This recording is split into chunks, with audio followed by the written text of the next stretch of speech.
तो 4.5 बोल दिया ना। भौतिक तापा राम राज काहू नहीं व्यापा। राम राज में कहा गया था चाहे वो कोई देह का मरीज हो या फिर दैविक या भौतिक, कोई ताप नहीं था। और आज भाजपा की सरकार जो है वो राम राज की बात करती है।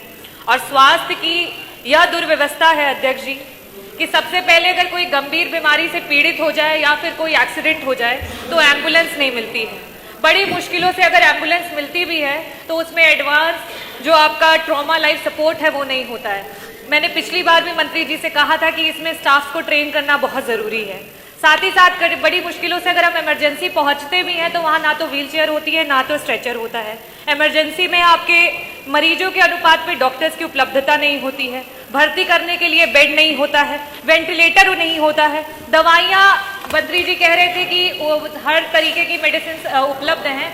मंत्री जी आपको बताना चाहूंगी जो एडवांस अभी मेडिसिन आ गई हैं, जो 3rd जनरेशन, 4th जनरेशन और 5th जनरेशन की एंटीबायोटिक्स हैं जो कि सीवियर कंडीशंस में वही सिर्फ काम कर रही हैं। आज जिस तरीके से रेजिस्टेंस बढ़ता चला जा रहा है वो मेडिसिन अवेलेबल नहीं है और जिस वजह से एक गरीब मरीज को बाहर जाकर के महंगी महंगी दवाइयां खरीदनी पड़ रही हैं। साथ ही साथ डायग्नोस्टिक की आप बात कर रहे थे कि पीपीपी मॉडल पे आज ये स्थिति है कि किसी भी अस्पताल में जो बेसिक आपके डायग्नोसिस के चीजें हैं वो उपलब्ध नहीं है और मरीजों को बाहर जाना पड़ रहा है। अध्यक्ष जी समय बहुत कम है तो मैं अपनी बातों को थोड़ा जल्दी कहूंगी। सबसे प्रथम जी 1 मिनट आपको दें। बोलिए।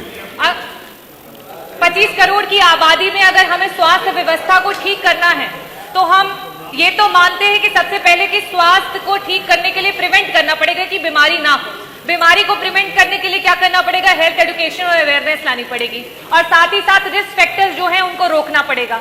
आज जो हमारे जमीनी लोग हैं, चाहे वो हेल्थ केयर वर्कर्स हो, आंगनबाड़ी हो, आशा वर्कर्स हो, एएनएम की हो, ना तो उनका मानदेय बढ़ रहा है और ना ही उनका समय समय पे प्रशिक्षण हो रहा है कि जिसकी वजह से जनता में जागरूकता फैले।